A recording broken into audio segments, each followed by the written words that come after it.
Bonjour, chers apprenantes, chers apprenants. Ravi de vous retrouver dans cette nouvelle séquence de soutien et d'évaluation qui concerne le renforcement du système immunitaire.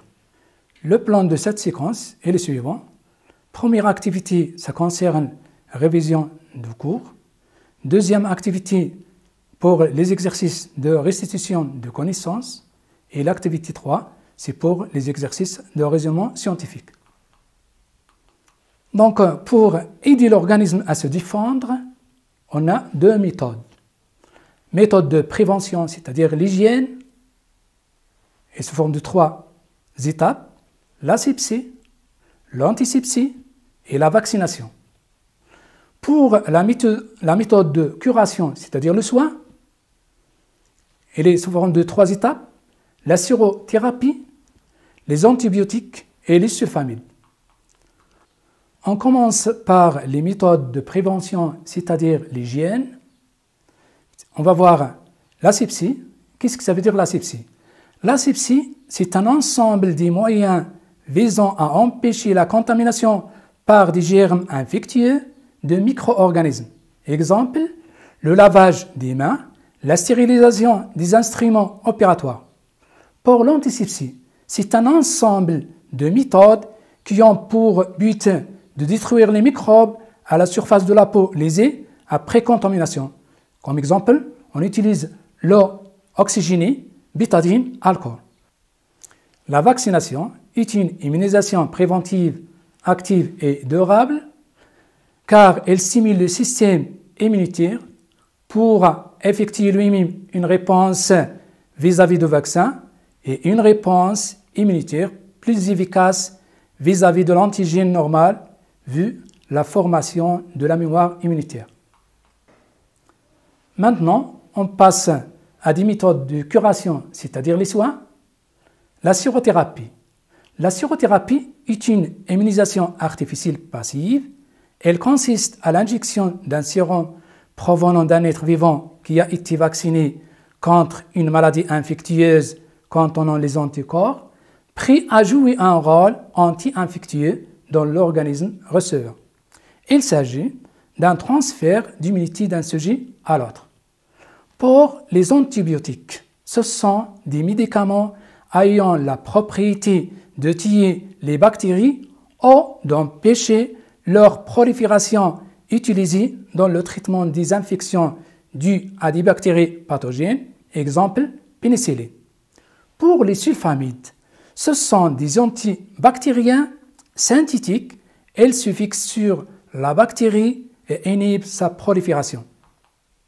On passe à l'exercice de la restitution de connaissances, grand A, associé un mot à chaque définition.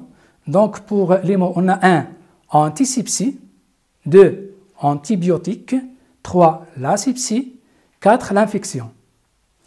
Donc la définition A, des médicaments qui permettent de lutter contre une infection par une bactérie. B, désigne la multiplication de micro-organismes au sein d'un organe de corps vivant après l'envahissement de ce corps par ces micro-organismes. C, méthode de soin qui consiste à accomplir une tâche médicale donnée sans apporter de micro-organismes au patient. Elle repose sur l'utilisation de matériel stérilisé et de règles de comportement. D, distraction de micro-organismes au niveau d'une plaie afin d'empêcher une infection. Pour la réponse, on commence par le mot 1, l'antisepsie. Donc l'antisepsie, il s'agit bien de la distraction des micro-organismes au niveau d'une plaie afin d'empêcher une infection. Voilà, dans 1 avec D. Pour 2, l'antibiotique. Donc, les antibiotiques, ce sont des médicaments qui permettent de lutter contre une infection par une bactérie. Donc, A, il s'agit des antibiotiques.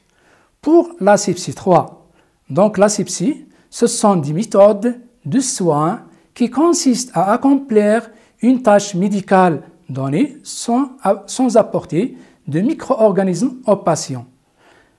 Elle repose sur l'utilisation de matériel stérilisé et de règles comportementales. Donc, c'est 3. Pour le dernier, pour 4, l'infection. L'infection, il s'agit bien de, c'est-à-dire B, désigne la multiplication du micro-organisme au sein d'un organe de corps vivant après l'envahissement de ce corps par ces micro-organismes. La question B, mettre une croix devant la bonne proposition. L'importance de la vaccination est, on a 4 propositions, A, B, C, D. A, détruire un antigène rapidement. B, fournir au corps des cellules immunitaires. C, renforcer l'immunité spécifiquement et pendant une longue durée. D, permettre la guérison de la personne malade. La réponse, est-ce que A, détruire un antigène rapidement est fausse, donc la vaccination ne détruit pas l'antigène. Pour B, est-ce que la vaccination fournit au corps des cellules immunitaires? Fausse. C, renforcer l'immunité spécifiquement et pendant une longue durée. Oui, la vaccination, donc renforcer l'immunité spécifiquement et pendant une longue durée. Et D, permet la guérison de la personne malade. Fausse. Donc la bonne réponse, c'est C. Exercice de raisonnement scientifique. Pour combattre le tétanos, on a recours à 2 méthodes différentes. La sérothérapie. Le malade est injecté par de sérums riches en anticorps spécifiques. Le tableau 1 représente les résultats obtenus. La vaccination. La personne est injectée plusieurs fois par l'anatoxine tétanique. Le tableau 2 représente les résultats obtenus. Voilà les 2 tableaux. Le tableau de la sérothérapie, tableau 1, et le tableau 2 de la vaccination. Le tableau 1 présente la sérothérapie, on a le temps en jours, et les quantités des anticorps en unités arbitraires. Avant l'injection, donc les quantités des anticorps c'est 0. Après, premier jour de l'injection, c'est 0,64. Après 7 jours, 0,32. Et après 14 jours, c'est 0,03. Après 21, c'est 0,03. Et après 35 jours, 0,004. Et après 40 jours, c'est 0,002. Pour le tableau de la vaccination. Donc avant la vaccination, quantité des anticorps, c'est 0. Après la première vaccination, c'est-à-dire après 7 jours, quantité des anticorps, c'est 0,02. Après 14 jours, c'est 0,03. Après 21 jours, donc quantité des anticorps, c'est 0,08. Après 35 jours, c'est 0,2. Et après 42 jours, c'est 0,3. Et après la troisième injection, c'est-à-dire après 12 mois, on a 1,50. La première question. Décrire l'évolution de la quantité des anticorps dans les 2 cas, c'est-à-dire la sérothérapie et la vaccination. Comme réponse, pour la vaccination, on constate qu'il y a l'augmentation de la quantité des anticorps après chaque injection. La sérothérapie, on constate qu'il y a diminution de la quantité des anticorps après l'injection en fonction de temps. Deuxième question, expliquez cette évolution pour les 2 cas, c'est-à-dire pour la vaccination et pour la sérothérapie. D'après l'analyse des 2 tableaux, donc on peut expliquer, dans le cas de la sérothérapie, on fournit au corps une grande quantité des anticorps. Ces anticorps forment avec les antigènes ce qu'on appelle le complexe immunitaire, qui sera éliminé par les phagocytes. Ainsi, des anticorps diminuent. Mais dans le cas de la vaccination, le système immunitaire est activé. Sensibilisation des lymphocytes, production des anticorps, mais aussi présence des lymphocytes mémoire. C'est pour cela, lors de la deuxième injection, la réaction est plus rapide avec une production d'une grande quantité des anticorps, ceci montre que le système immunitaire est caractérisé par la mémoire immunitaire. Troisième question. Quelle est la caractéristique de la réponse immunitaire qu'on peut déduire du tableau 2? Donc, d'après le tableau, on peut conclure la caractéristique de la réponse immunitaire qu'on peut déduire du tableau est la mémoire immunitaire. Pour la question 4, montrez dans quel cas on recourt à chacune des deux méthodes, la sérothérapie et la vaccination.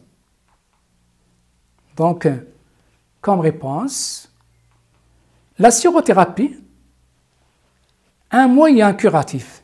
On a déjà vu que la sérothérapie, c'est un moyen curatif, réalisé après une contamination pour compléter l'action naturelle du système immunitaire.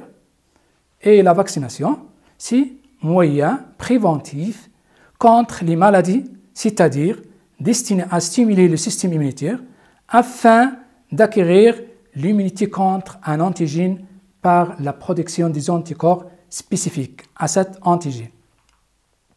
Cinquième question. D'après les réponses précédentes, complétez le tableau de comparaison entre la vaccination et la sérothérapie. Donc voilà le tableau. On a la vaccination, la sérothérapie. On a produits injectés, nature, type d'immunisation, délai d'efficacité, durée d'efficacité, c'est-à-dire de protection, et but d'utilisation. On commence par la vaccination. Le produit injecté, c'est quoi? C'est un antigène. Et pour la sérothérapie, c'est des anticorps. La nature de la vaccination, elle est spécifique, on a déjà vu. Même chose pour la sérothérapie, c'est spécifique. Type d'immunisation, la vaccination active, et pour la sérothérapie, c'est passive. Délai d'efficacité pour la vaccination, elle est retardée, mais lente. Et pour la sérothérapie, immédiate, mais très rapide. Durée d'efficacité de protection pour la vaccination, elle est durable, long terme pour la sérothérapie, temporaire, court terme. But de vaccination, on a déjà vu, préventive, par contre la sérothérapie, c'est curatif. Question 6. Chez un patient souffrant de tétanos, un prélèvement a été réalisé au niveau de sa gorge. On a ensuite cultivé la bactérie responsable et testé différentes antibiotiques, 1, 2, 3, 4, 5, 6, 7. Observez la boîte de Petri, on a 6 antibiotiques, 1, 2, 3 sur les disques, 1, 2, 3, 4, 5, 6, 7. La question, nommez l'antibiotique le plus efficace contre la bactérie et justifiez la réponse. Comme réponse, si on observe la boîte de Petri, on constate que l'antibiotique 4 est le plus efficace contre cette bactérie car la zone où la bactérie a été détruite est la plus importante autour de la partie 4. La question 7. Expliquez s'il est possible de prescrire un antibiotique dans le cas d'un angine, un virus, et justifiez votre réponse. Comme vous le savez, les antibiotiques agissent contre les bactéries. Ils n'agissent pas contre les virus. Donc, la bonne réponse, non. Dans ce cas, il n'est pas utile de prescrire un antibiotique car les antibiotiques sont inefficaces contre les virus. Ainsi prend fin cette séquence de soutien et d'évaluation. Bon courage et bonne chance à toutes et à tous.